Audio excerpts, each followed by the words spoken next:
আসসালামু আলাইকুম অনার্স প্রথম বর্ষ। আগামী 28 জুলাই থেকে তোমাদের অনার্স প্রথম বর্ষ পরীক্ষা শুরু হতে যাচ্ছে। এই ভিডিওতে আমি দেখাবো কিভাবে তোমরা 100% সঠিকভাবে তোমার ওএমআর এবং কভার পেজ পূরণ করবে। দেখো এখানে যদি একটু ভুল হয় তুমি কিন্তু 100% ফেল করবে। এখানে একটু ভুল হলে তুমি ফেল করবে, এই জন্য অবশ্যই তোমার এই বিষয়টা দেখা উচিত যেন ভুল না হয়, কারণ ভুল হলে তুমি ফেল। আশা করি বুঝাইতে পারছি। দেখো কিভাবে পূরণ করবে, আমি দুইটা কভার পেজ এবং ওএমআর দুইটাই পূরণ করে দেখাবো। দেখো প্রথমে দেখো পরীক্ষার্থীর নাম ইংরেজিতে বড় অক্ষরে, ঠিক আছে। তুমি কি করবে, এখানে তোমার নামটা লিখবে বড় হাতের। এখানে তোমার নামটা লিখবে, পুরো নাম, এডমিট কার্ডে যে নামটা আছে, তোমার পদবি আছে, এমডি এ থাকলে এমডি, টোটালে পুরো নামটা দিবে, ঠিক আছে। এরপরে কি করবা, পরীক্ষা কোড 2201, ঠিক আছে। দেখো তোমাদের পরীক্ষা কোড 2201, 2201। দেখো প্রথমে উপরের লাইনটা লিখে নেবে, ঠিক আছে। সব সময় রোল, রেজিস্ট্রেশন এবং পত্র কোড, কোর্স কোড, পরীক্ষা কোড, যত প্রকার কোড আছে প্রথমে উপরটা লিখবা, তারপরে তোমরা নিচে পূরণ করবা। দেখো পরীক্ষা কোড উপরে লিখলাম 2201, আমরা এখানে পূরণ করে দিলাম 2201। এখন দেখো, মনে করো তুমি তোমার রোল নম্বরে একটা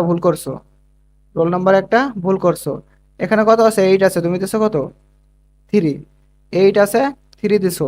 এখন তুমি কি করবা, তুমি কি কোনো মতে এটা ক্রস দিবা? তুমি কি এটা ক্রস দিবা?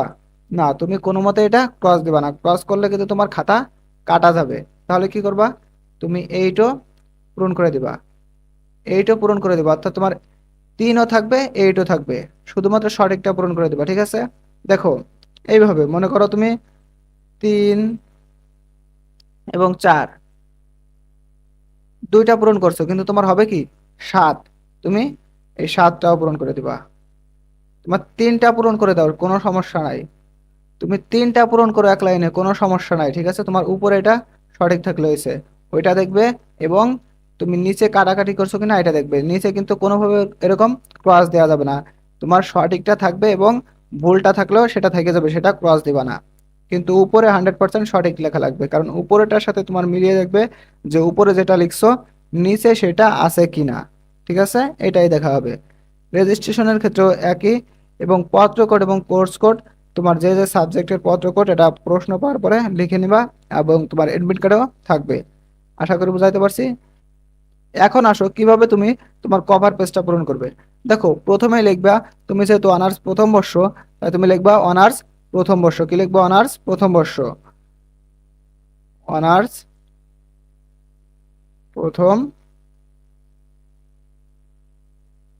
বর্ষ, ঠিক আছে, অনার্স প্রথম বর্ষ।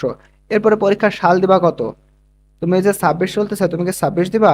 না, তুমি কত দিবা, তুমি দিবা 2025, ঠিক আছে, 2025, কারণ তোমরা 2025-এর ব্যাচ, ঠিক আছে, তোমরা ভর্তি হয়েছে 24-এ এবং 25-এর ব্যাচ তোমরা মূলত, ঠিক আছে। দেখো বিষয়, আপনার ডিপার্টমেন্টের নাম, তুমি দেখো এই জায়গা কিন্তু একটা বিষয় খেয়াল করা লাগবে তোমার, বিষয়ের নাম আর একটা কি বিষয়। অনেকে তোমরা কিন্তু এই ভুলটা করো এবং ফেল করে যাও এই কারণে, ঠিক আছে। তাহলে কি করবা, বিষয়ের এখানে লিখবা তোমার যে ডিপার্টমেন্ট, সেই ডিপার্টমেন্টটা, ধরো তুমি বাংলা ডিপার্টমেন্টে পড়ো, তাহলে কি দিবা, বাংলা দিবা, ঠিক আছে, বাংলা। আর যদি তুমি রাষ্ট্রবিজ্ঞানে পড়ো তাহলে রাষ্ট্রবিজ্ঞান, ঠিক আছে, রাষ্ট্রবিজ্ঞান। তুমি অ্যাকাউন্টিং এ পড়ো, তুমি অ্যাকাউন্টিং দিবা, ঠিক আছে। তোমার যে ডিপার্টমেন্ট বিষয়ের জায়গায় সেই ডিপার্টমেন্টের নাম দিবা, ঠিক আছে, সেই ডিপার্টমেন্টের নামটা দিবা। এরপরে বিষয়ের নাম, এই বিষয়ের নামে দিবা তোমার সাবজেক্ট, ঠিক আছে। মনে করো তুমি ইংরেজি পরীক্ষা দিচ্ছ, ইংরেজি, ঠিক আছে, ইংরেজি পরীক্ষা দিচ্ছ, তুমি লিখবা ইংরেজি, ঠিক আছে, ইংরেজি পরীক্ষা দিচ্ছ লিখবা ইংরেজি। কিন্তু বিষয়ের নাম আর বিষয়ের শিরোনামে দুইটার মধ্যে যেন কোনো মতে তুমি গন্ডগোল না পাকিয়ে ফেলো। বিষয় হচ্ছে তোমার ডিপার্টমেন্ট এবং বিষয়ের নাম হচ্ছে তোমার সাবজেক্ট, যে সাবজেক্ট পরীক্ষা হচ্ছে। আশা করি বুঝাইতে পারছি। এরপরে বিষয়ের কোড, যে বিষয়টা পরীক্ষা দিচ্ছ তুমি সেই বিষয়টার কোড কি, সেই কোডটা লিখবা। মনে করো 101011, এটা হচ্ছে তোমার পত্র কোড, যে যে পরীক্ষাটা দিচ্ছ সেই পরীক্ষার কোডটা এভাবে লিখে দিবা। পরীক্ষার তারিখ অবশ্যই যে তারিখে পরীক্ষা অনুষ্ঠিত হবে সেই তারিখ দিবা, যে 27/7/2026, তাই না, 27/7/2026, এভাবে দিবা। আশা করি বুঝাইতে পারছি। এর বাইরে তোমার আর এখান থেকে লিখবা, লেখার ক্ষেত্রে সব সময় তুমি প্রথমে যে তিনটা ভালো পারো সেই তিনটা প্রথমে দিবা, এবং সেই তিনটা দেওয়ার পরে চতুর্থ নম্বরে যেটা পারো সেটা লিখবা সবচাইতে লাস্টে, আর মাঝে যেগুলো কম পারো সেগুলো লিখবা। কি কারণে? টিচার তোমার প্রথম তিনটা দেখবে যে তুমি ভালো লিখছো, এবং লাস্টেরটা দেখবে যে তুমি ভালো লিখছো। তার মানে তোমার মাঝের গুলো ধরে নেবে ভালো লিখছো, কারণ তুমি একটা প্রশ্নের উত্তর দিবা 7-8 পেজ, এই 7-8 পেজ টিচারের পড়ার কোনো মতে টাইম নাই, এই জন্য প্রথমগুলো দেখবে আর লাস্টের গুলো দেখবে। ঠিক আছে, প্রথমগুলো আর লাস্টের গুলো যদি ভালো পায় তাহলে তোমাকে মাঝের গুলোতেও ভালো মার্ক দিয়ে দেবে, এই জন্য সবচেয়ে খারাপটা লাস্টে লিখবা না। প্রিয় শিক্ষার্থীবৃন্দ, শিক্ষা সম্পর্কিত যে কোনো সঠিক নিউজ সবার আগে পেতে অবশ্যই আমাদের চ্যানেলটা সাবস্ক্রাইব করে রাখবা, এবং ফেসবুক থেকে দেখলে অবশ্যই ফলো দিয়ে রাখবা। আর এই বিষয়ে কোনো প্রশ্ন থাকলে অবশ্যই প্রশ্ন করে যাবা। ভালো থেকো তোমরা সবাই। আল্লাহ হাফেজ।